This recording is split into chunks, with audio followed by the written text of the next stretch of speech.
everybody, this is Nikki Liss, licensed psychotherapist. Here are the reasons why you keep falling for guys that treat you like garbage.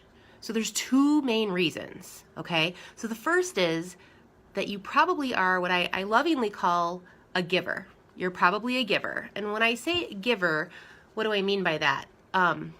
Being a giver is a good thing, right? So doing things for people, giving things, just being generous and being someone that just really enjoys doing things for people. That's a great thing. That's a great quality to have. But when I call you a giver, what I mean is you go that step further and you don't expect anything in return. So if you're someone that gives and gives and gives and doesn't expect a whole lot in return, that could be one of the reasons why you keep falling for guys that just don't treat you well, because you tend to be attracted to people who are what I call takers. So these are people that don't mind accepting all you have to offer, and they give nothing in return. And you are so busy giving, and it's so important to you to be someone who's there all the time and, like I said, generous and doing things for the other, that you don't even realize that you're not getting anything in return. And it may take months or years, and all of a sudden you're in this relationship, you may be married, you may have kids, and you're like, what am I doing? This person has never given me a thing. And you don't realize it because you've been so busy just being you, like being who you want to be.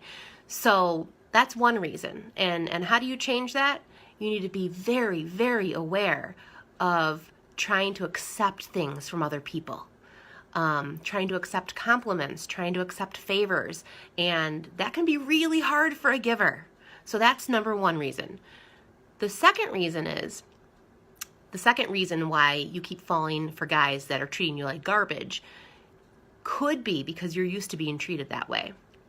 It could be that you've had a string of other relationships that you somehow fell into. Maybe you fell into the first one years ago and they didn't treat you real well, and you've kind of learned that that's how relationships are. But chances are it goes back even further. Chances are that you grew up in a home where you were dismissed, pushed aside, not taken seriously, maybe so far as, maybe it went so far as that you were neglected or you were physically abused.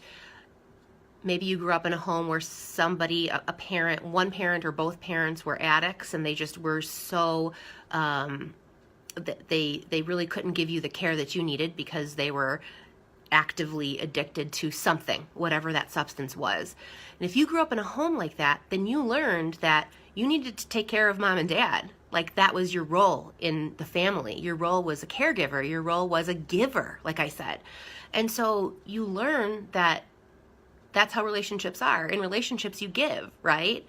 And then part of this is also that you learn to associate love with this kind of negative stuff that's going on. So you learn to associate love with being dismissed, being pushed aside, not taken seriously. And I know that can sound kind of like really goofy, like how do I associate love with this? Well, that's really all that you know if you grew up in a home like that. And it can actually feel almost uncomfortable if someone is listening to you, if someone is taking you seriously. It can almost feel like aversive, and that's really common for someone that grew up in a home where they weren't cared for the way that they really should have been.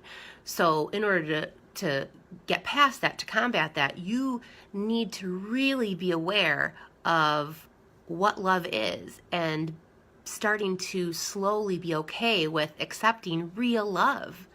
And that can take time. It's totally possible. People do it all the time, but it's so easy to fall into the patterns that we grew up in or the patterns that we've had over time.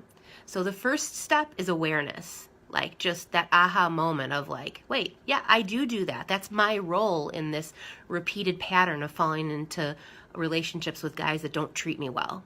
So that is the first step. I hope that's helpful. If you have any questions, please let me know, and I hope you have a wonderful day. Bye-bye.